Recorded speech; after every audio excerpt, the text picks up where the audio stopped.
Hello and welcome to my thoughts on My Little Pony Nightmare Nights. I am so excited to be starting this. Well, for you, it's been finished. But for me, I just finished reading the first part. So a lot of this video is going to be me talking about my first impressions and initial reactions, and guessing where the story's going to go. But if you haven't read it yet, you can click here and I will read it for you. Alright, everyone ready? Let's go. So, our story starts off like many do. Princess Twilight Sparkle reorganizing her entire library. Ah, what a beautiful sight it is. Which is exactly why Luna is watching her. It's so funny that Twilight's dreams are like Luna's go-to place to just chill. After the chaos and disarray of a long night of nightmares, there really is no other place to be. And Luna's opening monologue is a very good preface for the story. Important things can be inconsistent, but here, there is consistency. There is order. I have a very strong feeling the concept of order will be very important to the story. But unfortunately, Luna gets a notification that Apple Bloom is having a nightmare. So she's gotta leave. But just as quickly as she arrives, Luna brings order to Apple Bloom's chaos. And it was this scene right here where I got so excited. This land may be unfamiliar to Luna, but I'd recognize this foliage anywhere. I had to draw it a couple times. And quite recently. I had no clue Legends of Magic was a prereq for this. But like, yo, that's so sick. I'm so happy. I really loved Legends of Magic. We're thrown right into the epic conclusion between the Pillars and Dark Alternate Stygian. But oh no, he's just actually here in Stygian's dream too! Ha ha ha! Look, Luna, I have your sister. All you have to do to get her back is go through the mirror. The biggest bait I've ever seen. And Luna falls right for it. I'm so happy we're hanging out with Stygian again. Especially since this is an old Stygian. This is new Stygian.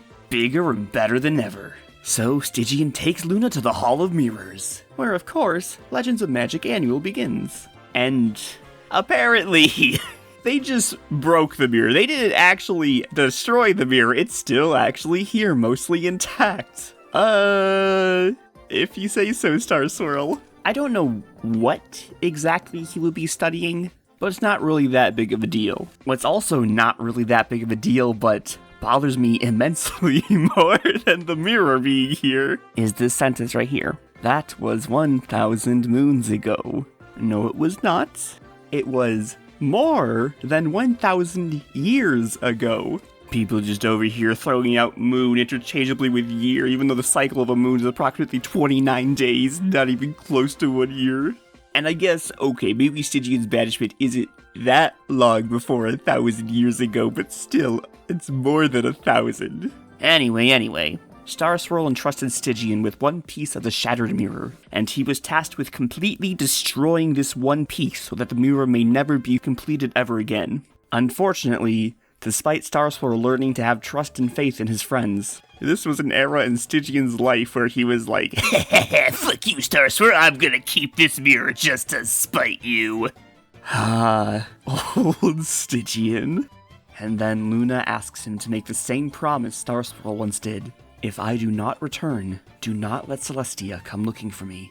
But Stygian's not sitting on the sidelines this time. He rushes in right after her. That's my captain. I wonder if the story will ever explain how the mirror had its link to this world reestablished. Because, you know, that was a whole big thing. Alternate Stygian broke the link between the worlds, so Star Swirl had to cast a random portal spell and hope they found the princesses, you know? But nah, it just works now. And conveniently, the portal was reestablished right in front of where Luna and Stygian had to go. That's not suspicious at all. This whole bouncer thing with the line, that's really funny. And it sets up an interesting limitation on our main characters. Only those who are naughty enough can save Celestia. which unfortunately the cover of this story told me who we're recruiting, so rip that. I mean, Tempest, obvious choice. I'm glad we're gonna get more Tempest. I like Tempest. Capper is interesting because I don't know if I'll call him pure evil, but I totally trust him to find a way to con himself into this castle, even if he isn't the baddest of boys. And then there's Trixie, who's just kind of like, I said this before in the season 10, she's just kind of budget Capper. She just has Capper's abilities, but worse. I don't know how the hell she's gonna I don't know what she's going to do for this team. Like, I guess possibly because she was corrupted by the Alicorn amulet for like one whole day, she might have a chance. I'm assuming that is the only possible angle she has. What must happen is they go to get Starlight, but Starlight's not there and they run into Trixie. It's like, ooh, I want to do it. Yay, that sounds fun. I don't know how else Trixie gets involved in this. There are so many references on this page, but the saddest one, oh no, Reflection Sombra. Such a travesty. So over the years, this world has just become a hub for the multiverse, and I do think that makes sense. Since in Legends of Magic, alternate Stygian attacks through all of Star Swirl's portals, not just the one between his world. So he clearly was able to access multiple dimensions himself, and other creatures just kind of stumbled in through it over time, I guess. That would also explain how the link to this world got reestablished. And then Luna and Stygian get escorted to the back of the casino to meet the boss. Oh god, it's like the mob. And then we meet her, Princess Eris. I guess since Star Swirl booped Celestia and Luna out of this world, the position was available. And she is the Lord of Chaos, or Lady of Chaos, of this dimension. Her name, obviously a reference to the Greek goddess of chaos, Eris, or as I'm more familiar with her Roman counterpart, Discordia. And once I read her name, I was keeping my eye out for anything analogous with her special golden apple. And I think Luna's magic is it. So how I think this auction is gonna go, I don't think the price will be actual currency. I bet Eris is gonna be like, yo, whoever can prove that they can cause the most chaos and destruction will win this magic. So she doesn't just get off with the aftermath of the pony acquiring the power, she gets to jerk off to everyone killing each other over it. Gotta love that 2-for-1 special. I guess for those of you who do not know the story of Eris and her golden apple, she wrote the words, "to the most beautiful" on it, and then a bunch of goddesses started fighting over it and that splashed into the mortal realm, and that's how the Trojan War started. Ah, chaos at its finest. So I'm guessing by the lack of the Pony of Shadows being here anywhere, I'm guessing he got a little too big for his britches, started messing up the whole dimension, and then this universe's god of destruction, Lord of Chaos, came down and was like, get the hell out of my world, and deleted him. Because, you can't make people fight and kill each other if they're all united under Shadow. That's not chaos, that's order. Get the hell out of here, Stygian. Oh, but speaking of Stygian, ours is not getting the hell out of here. And he breaks Luna out of her cage. What a hero. God, I love new Stygian. And this action is actually very telling, both for how Stygian has grown, but more importantly, for Eris. This simple act of defiance completely throws her off guard. She straight up panics and cowers as Stygian launches the cage at her. And this, much like Discord, is her weakness, her personality. It doesn't matter if she has all the power in the world, because just like Discord has shown time and time again, if she undervalues her opponent, she may suddenly find herself on the losing end of a fight. And while Discord may smile and draw a target on his chest waiting for the attack to hit him, Eris simply cowers in fear at the mere thought that someone could stand up against her.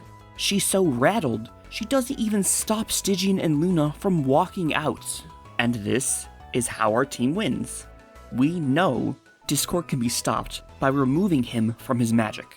And ever so conveniently, Eris wields a magical artifact that can absorb magic, that one of our teammates, Tempest Shadow, knows how to use.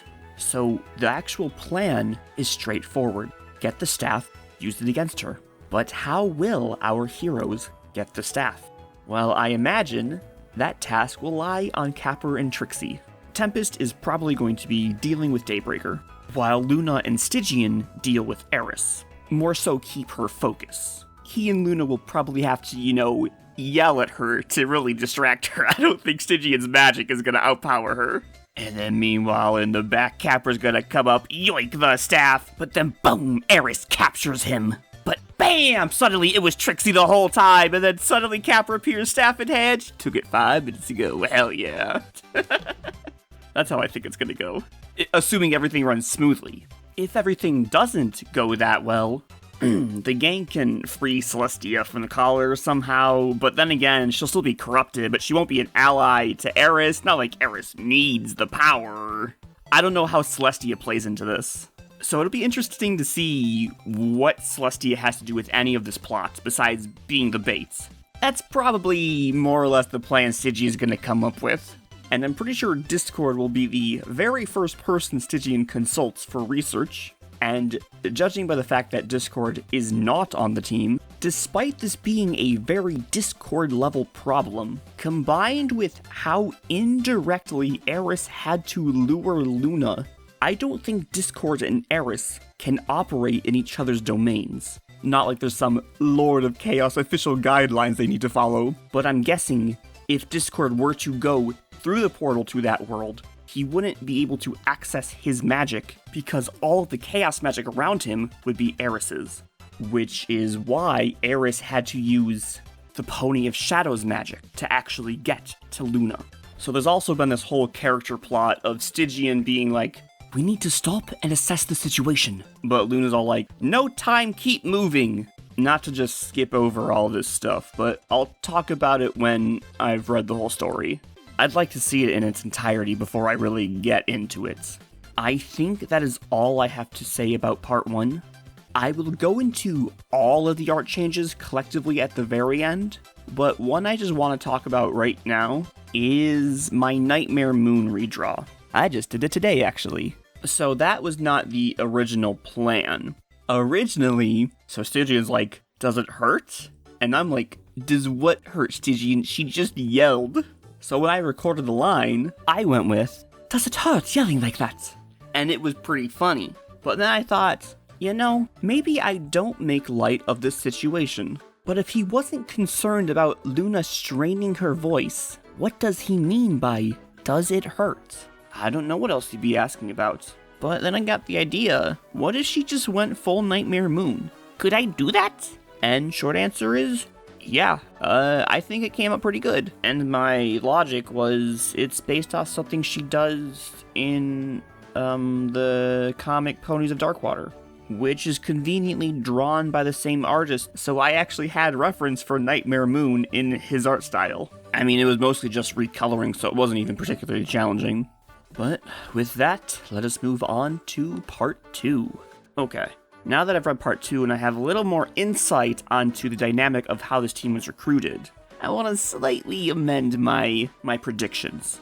So I talked about what a clean strategy might be if executed properly. But alternatively, hopefully, what I kind of want to happen, I hope our gang fails. And it'll be all so sad. But wait a second. This top secret mission isn't so secret. Because Tempest told Glitterdrops. And what are the chances that Glitterdrops, after like 6 hours of waiting around, just starts freaking out? And then she tells Cadence. And then just before Eris is about to destroy our team, boom! Everyone's conveniently powerful best friend appears. Celestia comes for Luna, Glitterdrops comes for Tempest, Starlight comes for Trixie, Star Swirl comes for Stygian. And, well, Capper, technically, Flim and Flam know something is up, so they could also start the chain events, but I don't think there's any shot Flim and Flam are, coming in to save him. So then Twilight tags along because she's also a common thread weaving these characters together. Well, I guess there's one way. Flim and Flam could show up and be like, "Oh god, the resort's going under. Capper, we need you!" That might get them in. They might have entered Eris's castle based on the merits of who they were, but they walk out with the ponies who made them who they are. That'd be a cool ending. That's how I would write it. But I guess I'll have to see how it ends. Alright, predictions aside, let's talk about part 2, and it's hilarious. So, maybe I'm actually just brain dead, and I'm reading the situation completely wrong. But I thought the whole point is that Luna's magic got sucked, right? So there shouldn't be a case in which Luna opens this issue by lowering the moon and contacting Stygian in his dreams, right? Maybe I don't know what's actually going on, and obviously she still has access to her powers.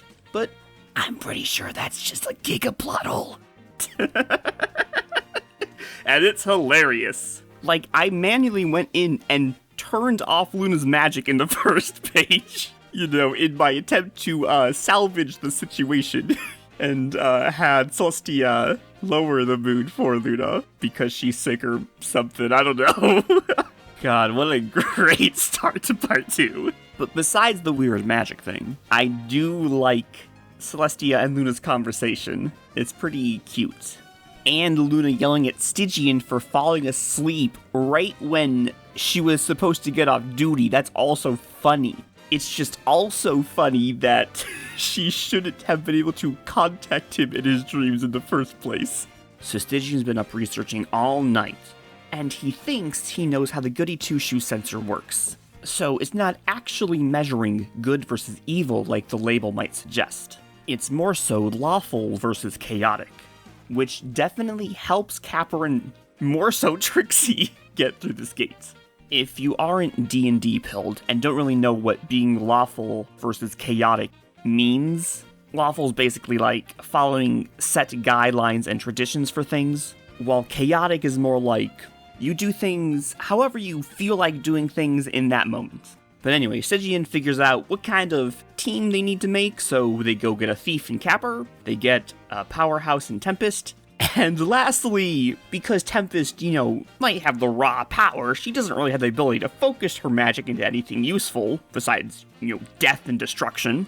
They need some kind of actual sorcerer who can actually, like, cast complex spells. But unfortunately, all of the super powerful unicorns are also, like, super good guys. Star Swirl, lawful. Celestia, lawful. Twilight, neutral.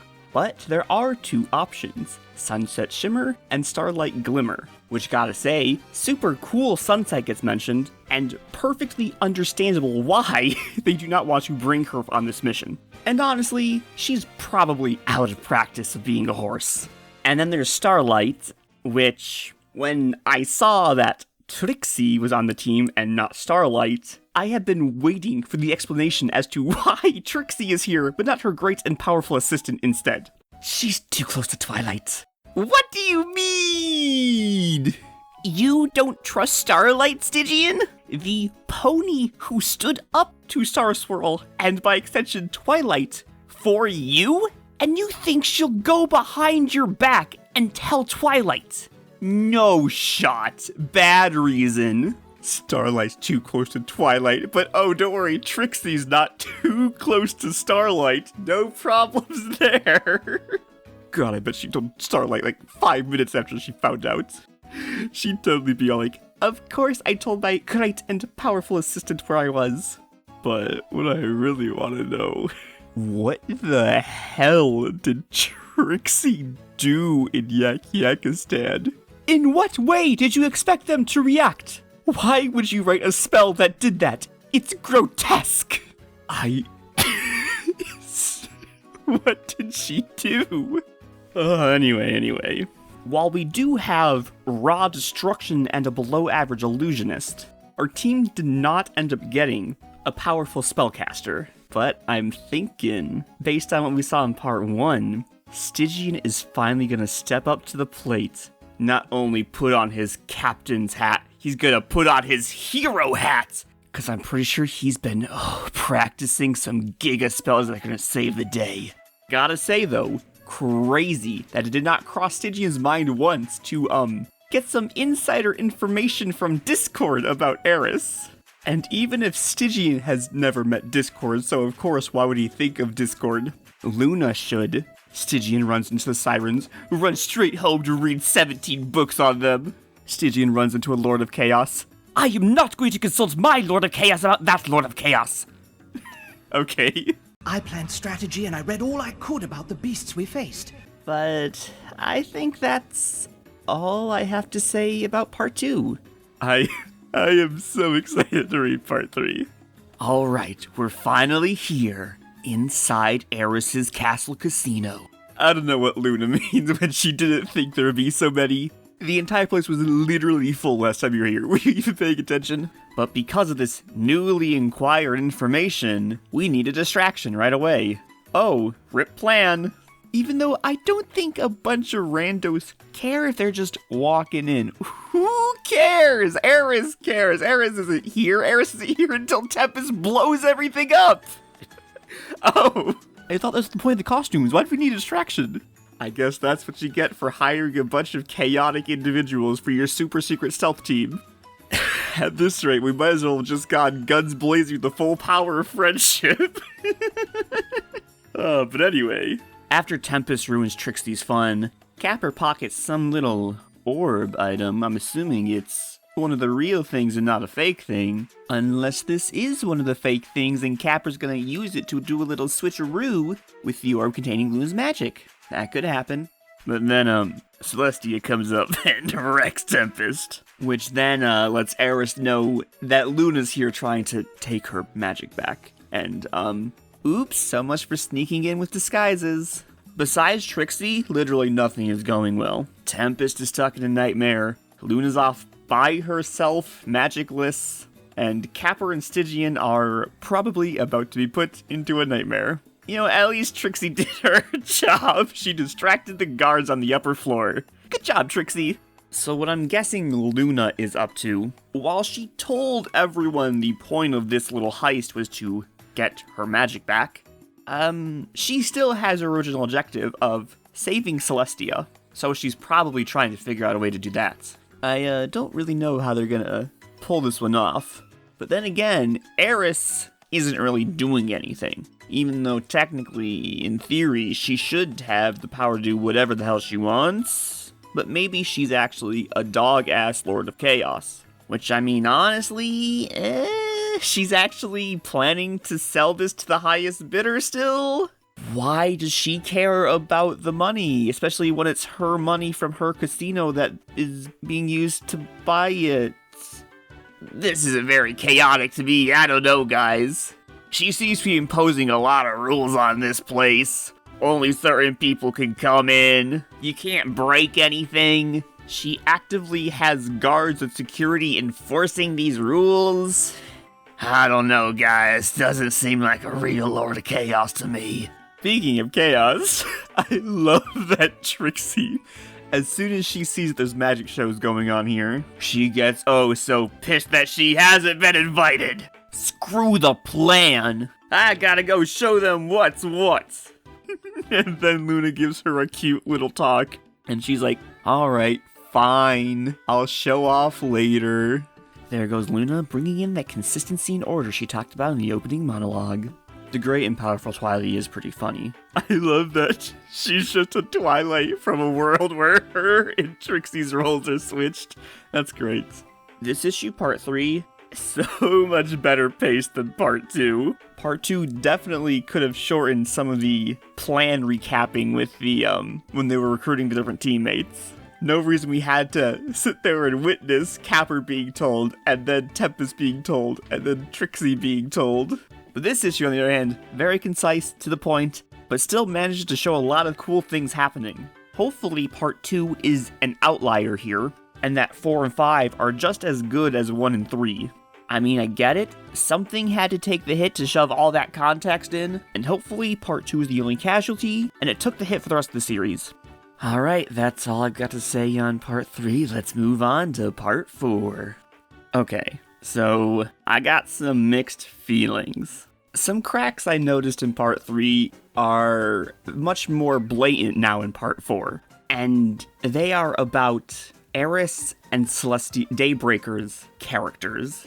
So when we're first introduced to Daybreaker in part 1, she's just standing there, menacingly, and she is quite literally nothing more but an extension of Eris. I was under the impression that she was basically just a puppet. But then when she comes back in part 3, she's a little more personable. And it stuck out, sure, but I didn't see anything, wrong with that. Now we're in part 4, and it's getting real weird. I understand Daybreaker even less. In part 4, she is blatantly not a puppet, even though she should only do exactly as Eris tells her to, and nothing else. But I guess that is not the case. Apparently, she is quite free to think and act for herself. Apparently, the collar doesn't actually do anything. It's just some negative reinforcements. So, what's up with Daybreaker in part 1 then? She's just there and she doesn't do or say anything. Why then? It's hilarious that she blatantly disobeys Eris's orders, gets zapped by the collar, and then is like, huh? Why did it shock me? I have no clue what this scene is trying to tell me. But as far as I'm concerned, this collar doesn't actually do anything. So I don't know why Eris is all like, oh, it doesn't matter what you say. She can only do what I tell her to. That's clearly false. The collar is basically my only issue with Celestia, honestly. Daybreaker, sorry, not Celestia. Her being so willing to suddenly just help out the Nightmare Knights, I think is fine. Because yes, sure, she is Daybreaker, she is corrupted Celestia. But unlike our Stygian or Luna, she didn't choose to let darkness in her heart. Daybreaker and her sister were forced into it. So in theory, I would assume it's easier to break that than someone like Stygian or Luna's. And we actually see in this issue that Stygian is still struggling with this himself. He might have been physically ripped out of the darkness, but it's still in his head. That being said, Daybreaker did still willingly choose to kill her sister. The story just kind of casually glosses over that, like, yeah, it happened, but lol. Plus, just because Daybreaker's, helping the team, doesn't mean she's on their side. It just means she's not on Eris's side. But in wake of this Nightmare Moon thing, that is what caused Stygian to get Eris to make the collar. So the main purpose of the collar was to gimp Daybreaker's magic, so that if she did try to rebel against Stygian, she would not be nearly as powerful. But it also forced compliance, theoretically, as according to Eris, not that it shows. So I'm not actually sure if the collar does shock on disobedience. I think it's supposed to shock Celestia if she tries to harness her full sun magic. There is one thing I can think of to justify as to why Daybreaker is seemingly able to not just disobey, but straight up lie to and oppose Eris. And it's because of the other thing I think is weird, Eris's character. So I brought this up earlier. Eris, for a Lord of Chaos, does not seem very chaotic. And granted, there's only Discord as reference, but I think that's reference enough. There seems to be a lot of rules at this casino, and to enforce those rules, she has a hearty security force that she relies on. Eris herself does not do anything. She either relies on Daybreaker's magic and her guards, magical equestrian artifacts such as the gate or the staff, or on Luna's magic that she stole. The only thing so far that we have seen to be Eris's magic is the collar, and it doesn't seem to be working very well. While Eris is dumping exposition, she goes off about how Chaos doesn't choose sides. Chaos is unrelated to good or evil, but after she gets rid of the Pony of Shadows, she eventually picks up right where he left off. Eris finds a new Luna and takes her magic with the intent of destroying other worlds. She said Chaos didn't choose sides, and I mean, technically it's true. Once she got rid of the Pony of Shadows, it was no one's side, so she took it for herself. But what I'm getting at is, perhaps Eris has lost connection to her Chaos magic. She stopped embracing Chaos, and stealing Luna's magic was the trigger that pushed it too far, which would explain why Daybreaker suddenly seems to have free will. I'm not saying this is the only thing that can justify Daybreaker so far, but it is the one thing I thought of. And hopefully there is a good resolution to this whole weird Daybreaker eris thing. But I don't have hope personally. Honestly, after we got that 5-minute lore dump right before the end, I got some real Season 10 vibes right there. But, yeah. So this issue's mostly just a bunch of plot dump. Trixie, the Trixie part's really funny, I like it. I enjoyed, how Eris presented herself in Stygian and Capra's dreams. Daybreaker just suddenly, helping Tempest against Eris, that's weird. And obviously, the wait until part 4 for a Giga plot dump, that's not good. But other than those two things, I did like this issue. But those were two very big parts of this issue, to be fair. Capra is obviously playing Eris, that's literally his role, and I think he is doing it flawlessly. I don't know why Luna was like, Capra, no! He's not betraying you, come on. So Luna goes into Stygian's dream. It's not explained too clearly, but I think the art does speak for itself. What I suspect is happening is Luna is drawing Stygian's magic out through his horn and using that to enter his dream, which is why she goes off about how she's been able to do this since she was a filly. So even without her Giga Alicorn magic, Stygian's basic bitch unicorn magic should be good enough. The writing isn't too clear about this, but I'm pretty sure that is the intent, and I think that is cool. If it wasn't clear, it probably wasn't. I still like this issue a lot. It just could have been paced better. We definitely could have moved some of this lore dump to like issue 2 and like cut some of Capra's scene. Capra has 5 pages dedicated to his recruitment. Tempest has 4 and Trixie has 3. And I get it. How do we get information on Eris all the way back in Equestria? Well, we have Discord. We could have just gone to Discord. And then we could do a little space-time spying session and just like witness the events that led up to Eris getting bottled. Really, any attempt to fix the pacing would be better than the current pacing. But hopefully, now that we got the pre-finale lore dump, there will be nothing holding back part 5, and it will have room to breathe, and it will be perfect, and everyone will be happy. The end. And it will have a nice, meaningful resolution that we've been building up toward, if we've been building up toward one. At first, I thought the story was about our team and their backstory and how they've grown, but maybe it's not about them at all, as part 4 seems to shift focus to Daybreaker's lore and Eris. Really, I only see a couple different ways to meaningfully resolve this situation, and I'm curious to see how it gets handled. But without further ado, let's find out right now! Alright, I kinda lost faith, but Daybreaker, good. Daybreaker is salvaged. Tempest damaged the collar.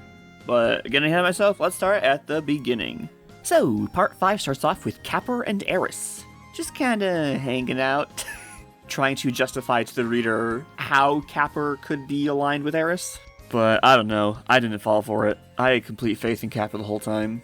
And at the end, he says, the lovable rogue turns on his friends when the chips are down. Every pony questions his loyalty, blah blah blah, good strong story stuff. Who questioned his loyalty? No one questioned him. Not once was someone like, but what about Capra? No one cared. Luna just said, Capra, no, once to herself, and then never thought about it ever again. Sorry, Capra. The story definitely could have tried to push Capra betrayal a little harder if they wanted anyone to actually believe it. I don't understand how Eris is the only one who believes it. I'll talk about Eris later. Let's knock into Eris's writing right now. Anyway, meanwhile, while Capra's doing his thing, Daybreaker's doing her own thing. The only thing I really don't get about Daybreaker now is how she acts in part 1. So right here, she tries to play it off as, our issue before, I don't fucking know who Celestia is, that's not my name. Daybreaker, she was staring right at you, shouting it. Context clues. I don't know, but at least she tries to play it off, I guess. Better than simply ignoring it. Which is what I thought they were going to do about the whole corruption thing. I honestly thought they were just gonna be like, whatever, to that plot point. Just get the collar off and call it a day. Fortunately, they did not drop the ball on that, yay. They just really kept playing it off that she wanted to be friends with them, but joke's on me, I thought it was lazy writing. It was good writing. It is very convincing that Daybreaker cares that Luna is Nightmare Moon, and that she regrets killing her sister. I'm glad I pointed out that she willingly chose to kill her sister before the collar was in place. Very important detail that I thought they were just gonna gloss over. So after Daybreaker gets all touchy-feely, we meet back up with Capper, and he's about to show us his master plan. He flips this chip until Eris is addicted. Then he spills a bunch of cards on the floor, and then flips the coin as hard as he can, loses it in the air, slips on the cards, and then falls on the staff. Pinkie Pie would be proud. Stygian and Luna's plan for Capper was always just get him to Eris's palace, and then he does the thing. The end. So the exact execution on how to steal it was up to him. And he's been cooking this plan the whole time. Good job, Capper. And just like with Stygian in part 1, this act of defiance stun locks Eris, giving Luna enough time to destroy the staff. Which I don't really understand why she did that. Destroying the staff does literally nothing for them, and just honestly leaves this whole thing unresolved. She really should have taken the staff and sucked Eris. Because, I mean, what's to stop Eris from literally just coming back tomorrow and recollaring Daybreaker? Plus, Eris losing her magic would give her an excuse to just cry like a little bitch baby for 5 minutes straight at the end. I expected, a brief pause to give them time to strike. But no, Eris just straight surrenders when Luna gets her magic back, huh? Eris, totally fine defending herself against Daybreaker, Tempest, and Stygian, but oh boy, once Luna's there, I better start groveling. That's funny. Her cowardice was much stronger than I thought. Then Daybreaker murders her! As well as an immortal can be murdered. Yeah, I mean, Eris is still literally just as strong as ever, but that's a problem for future Daybreaker, and this is the end of the story, so who cares? But that's also, kind of the point of this story. To a minor extent, at least, I mean. To quote our great Lord of Chaos, maybe we should come up with a plan first? A what? What's a plan? That's just, kind of the theme of this story. And Luna just destroying the staff in the moment because it feels good does line up with that. So it's been a few days for me since I actually finished part 5. And I've been thinking to myself how the plot of the story just kind of feels disjunct. So the first couple parts really go into the characters and motives of our teammates. There's one mission that only the 5 of us can do. 5 former villains who have turned our lives around. Nightmare Moon and her knights. But in part 4, the focus pivots to Daybreaker, specifically with her relationship with Luna in terms of their respective sisters. But after saying that last thing about what's the plan, I think I finally found a way to find a meaning whether or not it's actually there. Alright, what's a plan? That is the overarching theme of this story. A very chaotic theme, one that our very own Discord aspires to live by. So, in the opening of this story, Luna equates consistency with order, and therefore inconsistency with chaos. And spending her nights walking through nightmares is very inconsistent. And by doing so, she is quite accustomed to just walking into crazy situations. Giant pony eating apple? Doesn't even question it. A giant shadow horse fighting her mentor while a younger version of herself is passed out? Huh, oh well. After all, it's just a dream, and she has full control over it. Until alternate Stygian pops up and is like, yo, and suddenly, he's in control. But even though this problem continues into real life, she doesn't change her method. Luna just marches in headfirst by herself. While she started this story off bringing order, she is now embracing chaos, which is what makes Stygian a great foil for Luna in this story. Literally constantly, this boy says, "This is a terrible idea. We should call this off. This is a bad idea. We need to leave and make a plan." He sure is consistent. And for her actions, Luna gets punished. She walks into a trap and loses her magic. And then she starts crying and is like, okay, let's make a plan, Stygian. And then we get to part 2, which is entirely about making the plan. And an important thing about this plan to point out, it is solely about getting Luna's magic back. It is not about Daybreaker at all. The most important thing is that Capper makes it to Eris' office, and right before heading in, Luna says, "We just have to focus on our objective." But once they do get in, yo, it's chill if I pickpocket some dudes, right? Ooh, I want to spin the fun wheel! And Tempest gets pissed. We're on a mission! And Stygian's all like, "We have a plan. We stick to the plan." These are very non-chaotic takes from both Tempest and Stygian, and Stygian is definitely not a very chaotic character in general. But Eris' favorite form of chaos is destruction, which is the only reason Stygian can get past this gate, his actions as the Pony of Shadows. Tempest, on the other hand, despite yelling at Capper, does have her own agenda. She may be a soldier on a mission, but she's just actually here for the fight. She is so excited to battle Daybreaker. And because she wants to just get on with it, she completely ruins the plan. They were on a stealth mission, and now Tempest gave them away, and Eris knows they're coming. It was out of pettiness too. Problem solved. You can't play the game. Tempest! I know you wanted to stick with the plan, but you taking over Trixie's spot is not the plan. And while previously Luna indulged Trixie, after losing Tempest, she can't afford to lose Trixie too. So Luna does what she does, bring order to chaos. And with that, Trixie's able to successfully fulfill her part of the plan, and Stygian is able to get Capper to Eris' room. And then they meet the fallout of Tempest's actions. Eris was lying in wait, and this is where the focus of the story pivots. Luna has given up on the plan. It failed, but Daybreaker has been cooking her own plan. And thanks to Tempest, she knows just what to say to Luna to get her to go along with it. And ultimately, Daybreaker's plan fails. But you know whose plan didn't fail? Stygian's plan. The original plan worked perfectly. Luna just kinda gave up on it prematurely. She wanted so badly to make this mission about saving Daybreaker, but that wasn't the plan. I don't know, that was my best attempt to try to link the first half and the second half of the story together. You could also say regret is the theme of the story. The driving force is Luna's relationship with her sister, but we just have so many characters that we're swapping between, and the story just doesn't really bring it up more than just an occasional reference. It's hard to say the story is just about Luna and Celestia, but it's also hard to say the story is about the Nightmare Knights. It's hard to say the story is about anything in particular. I don't know what this story is about. Finding something that connects Luna's opening monologue to her closing monologue and is present in each issue is hard.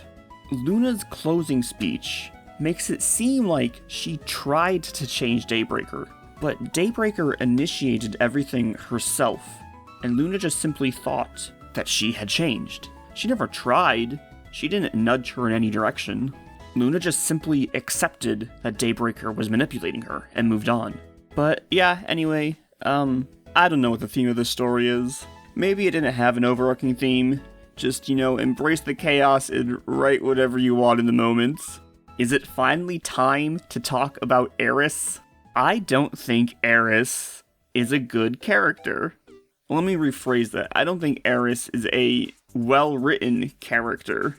Eris is a lord of chaos. To her, chaos is destruction. But when Tempest destroys the Wheel of Magic, Daybreaker pops up.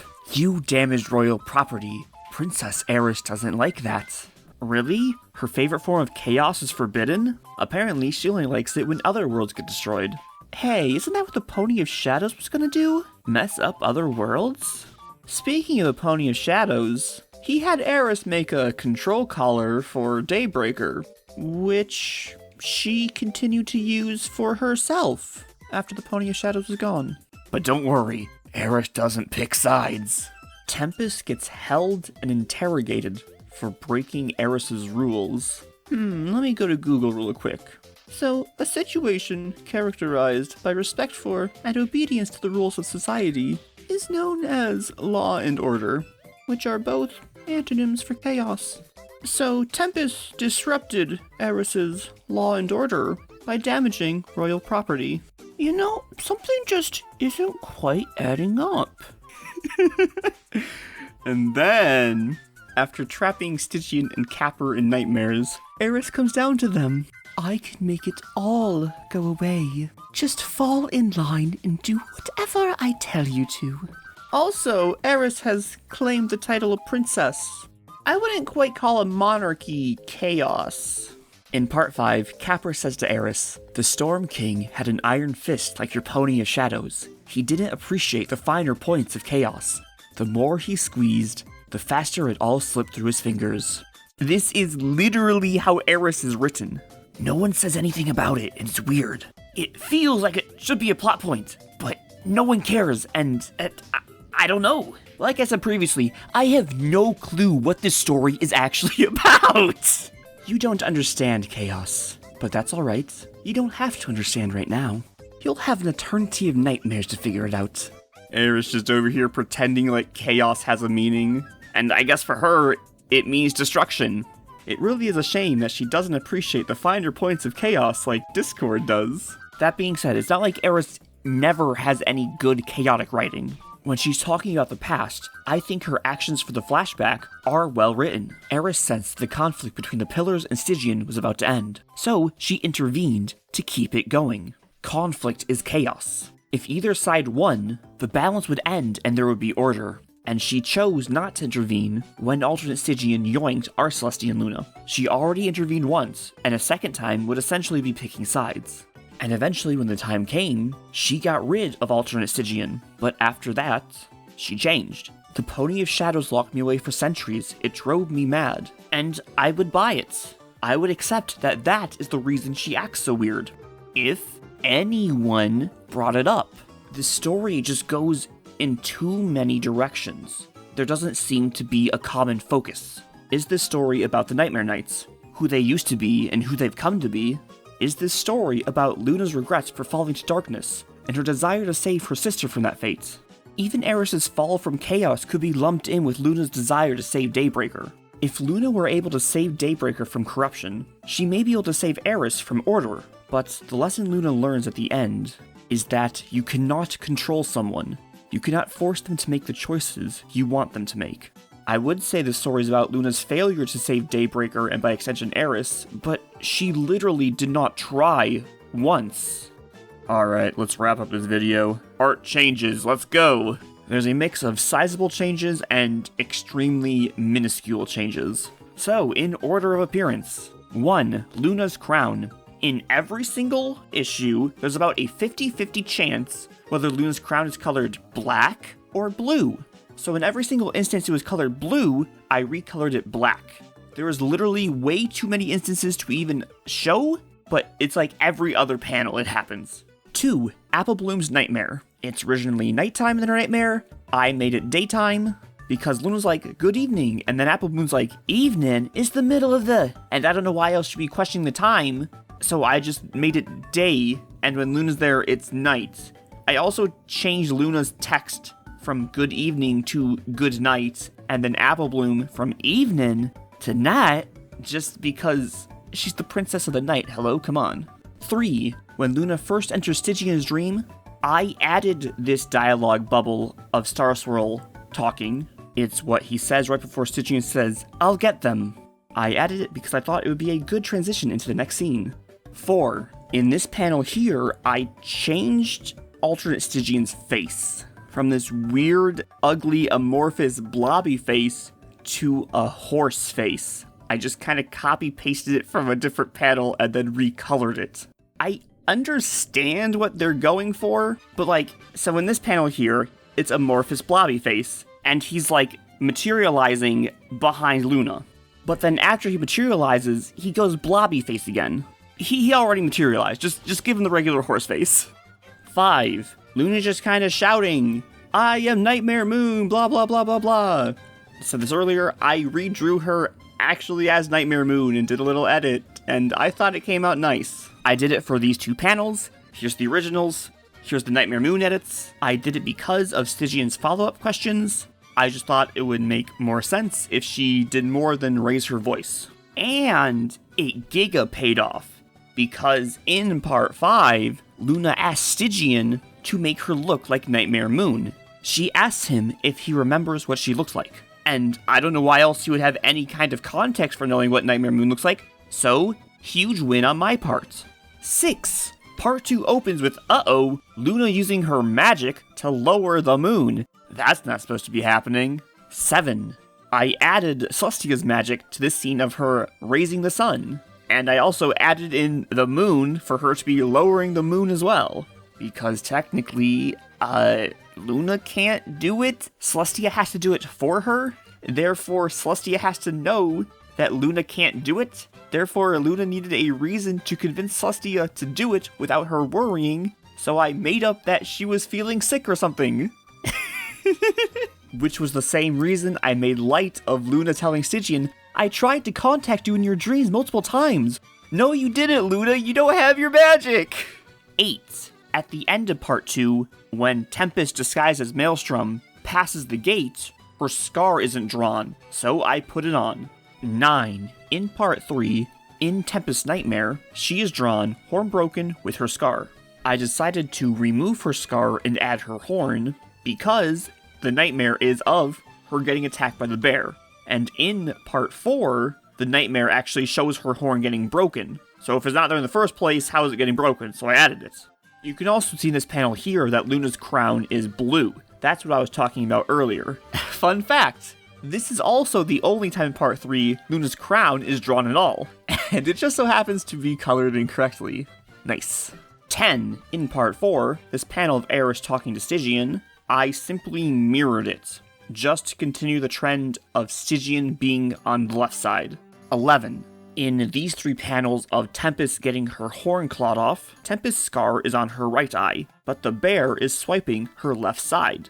So I mirrored them so her right side is getting swiped by the bear, and I redrew the scar.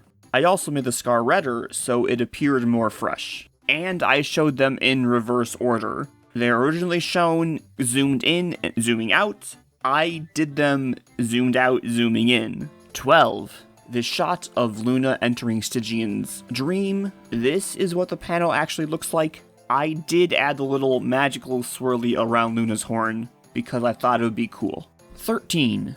In these 3 panels of Capper flipping the chip, the little motion trail it left behind, I colored lighter yellow and gave dotted outlines to help indicate that it is a single object in motion, just to help increase clarity. I don't know how much it actually helped, but I tried. 14. When Stygian makes Luna look like Nightmare Moon, I recolored her cutie mark and eyelashes to be more purpley, and gave her her eyeshadow.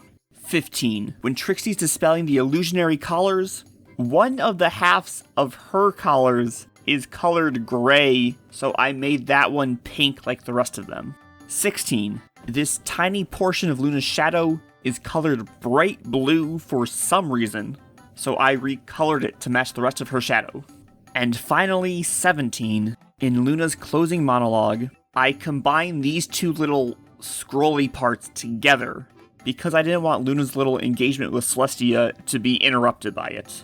And with that, art changes are done. Alright, and with that, it is time to wrap up. I did like the story a lot, despite its apparent lack of focus. There were too many stories trying to go off in too many different directions, and none of them really had a meaningful resolution, but it was still fun and exciting. Parts 2 and 4 were definitely the weakest, basically for the reason I just said. Both issues are full of characterization and motives, and therefore just kind of comes off as a mismanagement of time. Part 2's massive amount of dialogue just needed to be condensed. Originally, I blamed it on Capper's 5-page section, but honestly, his 5-page section was the only thing from Part 2 that actually mattered in the end, and Part 4's lore dump needed to be better spread out. Although it comes off as if Capper is simply using the Storm King to get a wealth and fame boost, he is not lying when he says he feels dutiful towards Equestria. That is not part of his game. Flim and Flam already offered him a life of luxury if he just stayed and didn't help Luna. And when Eris offers him the same, it's just a little hustle to pass the time. Initially, I didn't like that Capper Flim and Flam scene, but after reading Part 5, my opinion greatly increased. But still, too much dialogue, condense please. And Part 4, you can't lore dump everything right before the end, that's lazy. Find better ways to work it in more naturally. but parts 1, 3, and 5 were pretty solid, and as a whole, it was pretty good. There were too many weird things for me to really say it was fantastic, but I would say it was great. A lot of really cool moments happened, but they just kind of felt arbitrary in the end. Anyway, those have been my thoughts. Let me know what you guys think in the comments, and until next time.